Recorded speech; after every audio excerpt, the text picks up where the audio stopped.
Lecture de la lettre aux Hébreux.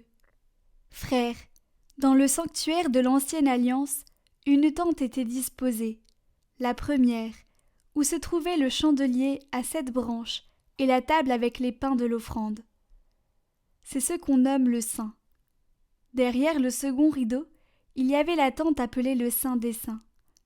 Le Christ est venu, grand prêtre des biens à venir.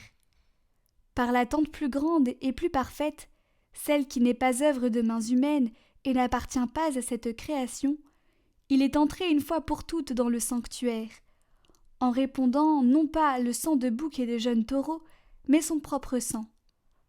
De cette manière, il a obtenu une libération définitive.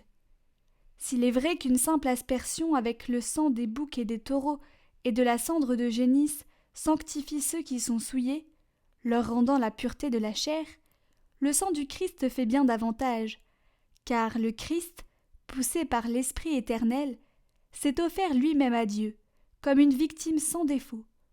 Son sang purifiera donc notre conscience des actes qui mènent à la mort, pour que nous puissions rendre un culte au Dieu vivant.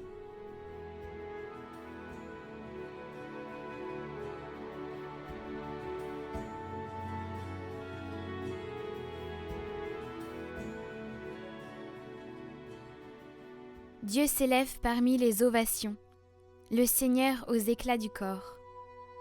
Tous les peuples battez des mains, acclamez Dieu par vos cris de joie, car le Seigneur est le Très-Haut, le redoutable, le grand roi sur toute la terre. Dieu s'élève parmi les ovations, le Seigneur aux éclats du corps.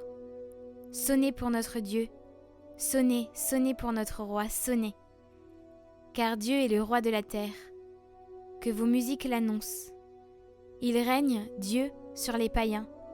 Dieu est assis sur son trône sacré. Dieu s'élève parmi les ovations, le Seigneur aux éclats du corps.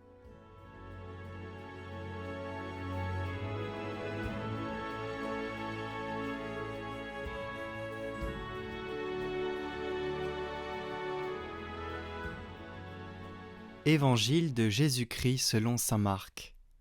En ce temps-là, Jésus revint à la maison, où de nouveau la foule se rassembla, si bien qu'il n'était même pas possible de manger. Les gens de chez lui, l'apprenant, vinrent pour se saisir de lui, car, ils affirmaient, il a perdu la tête.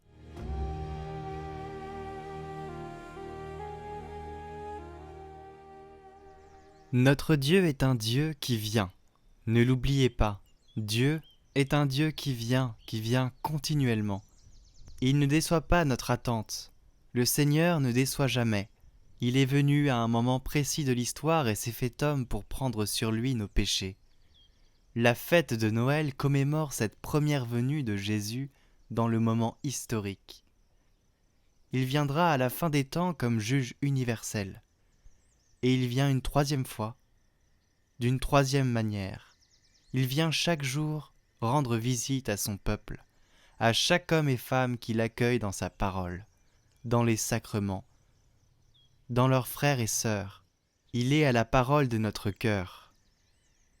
Il frappe.